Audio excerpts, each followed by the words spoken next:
Janine, halos mangiyak-ngiyak at malungkot pa rin. Napapraning kapag nagkakasakit.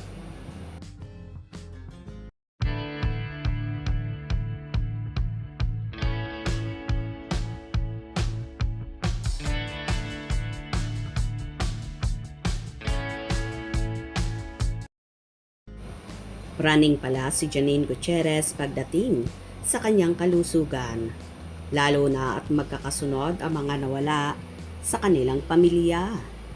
Nauna ang kanyang lolang Asia spin-off songs na si Pilita Corrales, superstar and national artist niyang lola, Nora Honor, at ang tito niyang mahusay na actor-director, si Ricky Davao.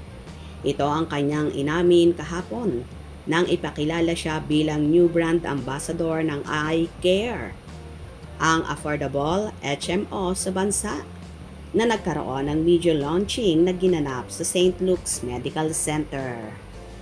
Doon nga nasabing launching, binigyan din ni Eye Care President and CEO Jeronimo Francisco ang deep impact ng healthcare sa buhay ng mga Pilipino.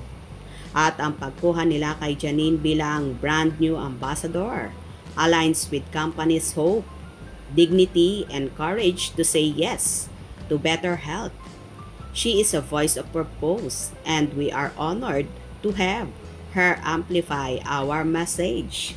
Last April 9, nag-guest si Janine habang may lumalayag na 10 orange shield paraw sa Boracay. Araw ng kagitingan noon na anya ay isang international decision upang alalahanin ang katapangan at lakas na kailangang bigyang halaga ang kalusugan ng lahat sa kasalukuyang sistema ng buhay na parang lahat ng tao ay abala.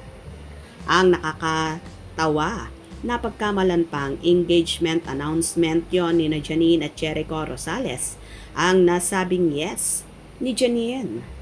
At Eye Care, our mission is simple but urgent to provide affordable and accessible HMO solution that empower every Filipino to say yes to better health.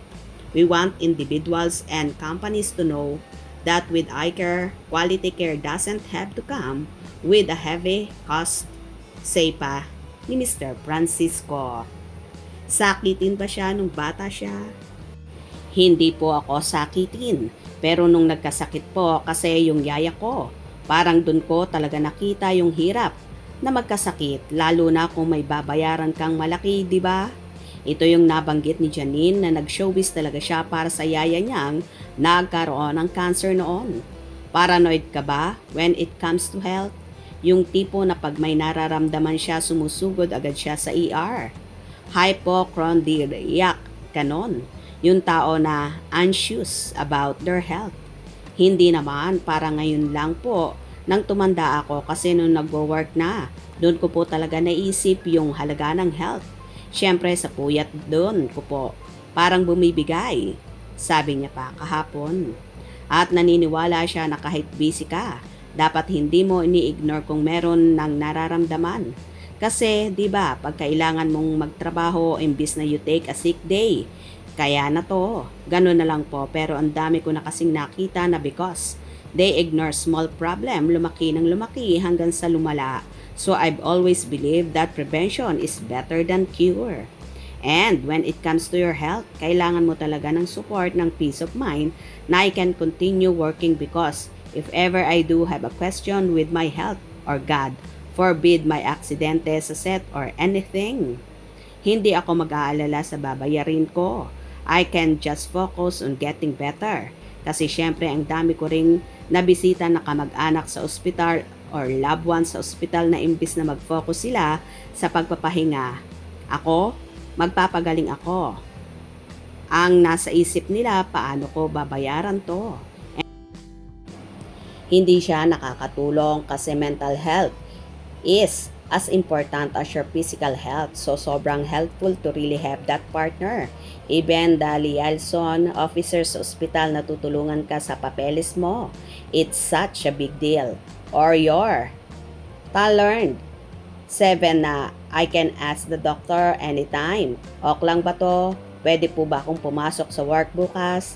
Kasi syempre, iisipin mo din, am I endangering my coworkers sa pagtuloy ko sa trabaho? Paliwanag ng actress tungkol sa importansya ng health insurance. So ayon, I think na it's really just so important to have the support system and makinig sa katawan mo. Huwag mong i-ignore kung meron kang karamdaman. Prevention is better than cure and ask your doctor. Pagdidiin pa ng actress. At nung kumustahin siya sa kasulukuyan matapos ang pagkasunod-sunod na pagluluksa sa kanyang pamilya. Siyempre, malungkot pa rin. Sobrang malungkot kasi nagsabay-sabay. Parang we lost 3 family members in 3 weeks. No, there are good not days and there are bad days. But it's also a testament to how important family is. Kasi talagang naramdaman namin yung support ng isa't isa. Actually, medyo parang kinakabahan ako kanina coming here to St. Luke's because my uncle was here in the ICU here. Ricky, so parang medyo fresh pa. Pero I guess it's also part of my message na rin. You never really know what's gonna happen and no matter how prepared you think you are. It's so important to have people to rely on. Masasandalan mo para kung hindi ka okay today, edi sila yung haharap sa tao today. Or kung may tanong ka, I am so grateful to doctors and to healthcare kasi napakalaking bagay. It's really life or death sometimes. So parang yun na yata talaga yung message ko sa mga tao now na really take care of your health and live life to the fullest. And always find the best partner. Parang at the end of the day, it's really the people around you na talagang makakaangat sa'yo in times of need. Sabi ni Janine habang naiiyak-iyak. Bukod pa sa kanyang good health of course, secure rin ang puso ni Janine sa piling ni Jericho Rosales na ang balita nga ay plano na siyang pakasalan ng aktor. So ayun nga guys, napapraning pala talaga si Janine kapag nagkakaroon siya ng karamdaman dahil nga sa sunod-sunod na pagkawala ng kanyang mga mahal sa buhay. Kaya sa mga tao dyan, dapat talagang alagaan ang mga sarili at magkaroon tayo ng sarili nating healthcare para hindi tayo mangamba pagdating ng panahon.